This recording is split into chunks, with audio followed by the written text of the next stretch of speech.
It's amazing that so many Disney movies have this one thing in common. They lack two parents. Sure, there are Disney movies where the character has both parents, and here are a few to prove it. In Mulan, her parents don't die because they don't need to. The death of a parent is not needed to move the plot along.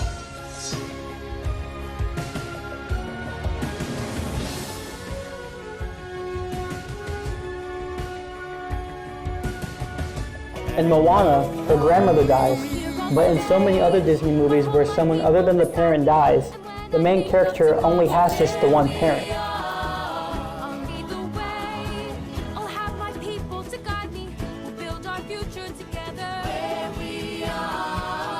And then there's The Incredibles. A full family unit is very rare in a Disney movie. But why is that? In an interview in 2014, producer Don Hahn attributes its use to Walt Disney's personal trauma. Following the major success of Snow White in 1937, Walt and his brother bought their parents Flora and Elias Disney a house near their studio. A year after they moved in, the furnace leaked, killing his mother and hospitalizing his father. Walt never spoke about it because he felt responsible for what happened. She was killed in the house he bought her. While it's possible that this could have attributed to Disney's now famous trope, Bambi was already in production before his mother's death. In fact, the idea of having a motherless character has been around long before Disney. Many of the movies Disney personally worked on were based on a traditional fairy tale that reflected the norms of the time. People didn't live long, and women died more frequently from childbirth, leaving the father to often remarry and create a character which would become the evil stepmother, as seen in Cinderella. The majority of Disney animated movies show a single-parent family or orphans. The essence of a Disney movie is about the main character growing up and discovering who they are and learning how to be independent. In movies that have one parent, to start, the character has to take care of the remaining parent, who is sometimes overprotective or just needs a little push. I'll have this thing fixed in no time. Hand me that dog-legged clincher there.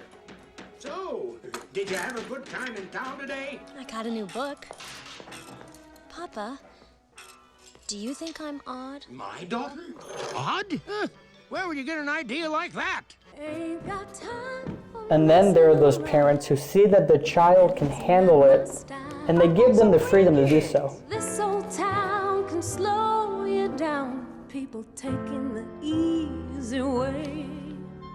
But I know exactly where I'm going, I'm getting closer and closer.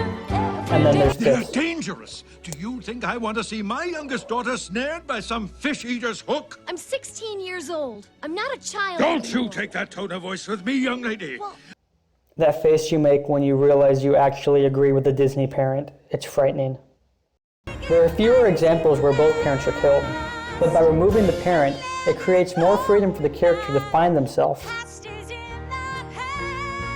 This is often done through an I Want song.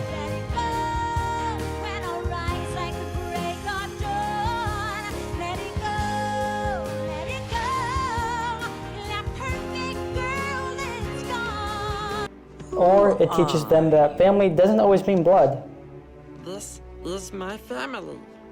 I found it all on my own. It's little and broken, but still good. Yeah, still good. big. Do I even Tangle is included in this since Rapunzel spends most of the movie learning how to do things on her own Should I? No. and how to take that leap of Can I faith, go? unaware that her parents are actually still alive.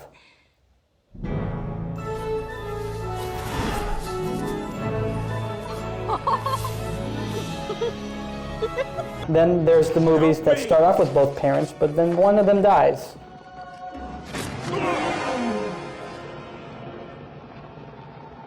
Long live the king.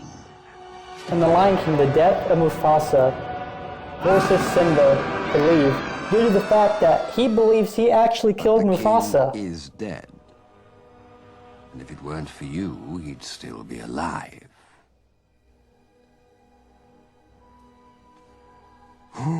What will your mother think? What am I gonna do? Run away, Simba. Run.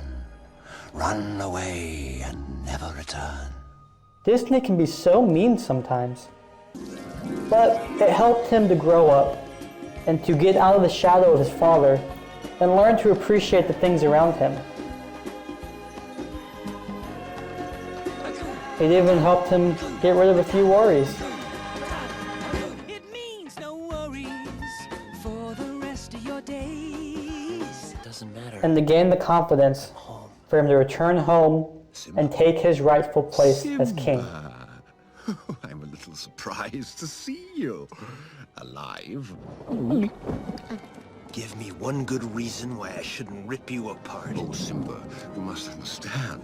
The pressures of ruling a kingdom Are no longer yours. Step down, Scar. Even the use of a death to move the story along has changed from just being a parent to someone really close to the character, like a spouse in Up, or a big brother you look up to in Big Hero 6. Callahan's in there. Someone has to help.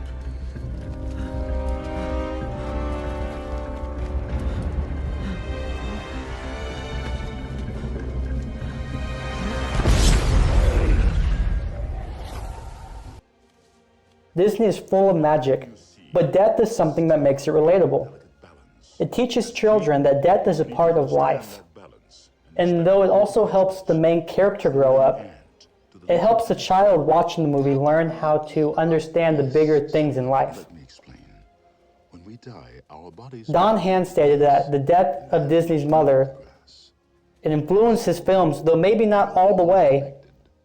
However, it humanized a man who appeared indestructible and could do anything with a pencil and just his imagination. Here we go! From the magic within Because of our that, he hearts created one of the to the most adventure successful beyond the studios horizon. in the business. There is only one Disney.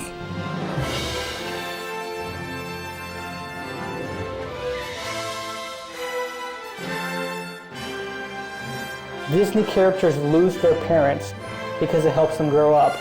But you don't always need to lose a parent to move along in your story. I hope that answers the question. Thanks.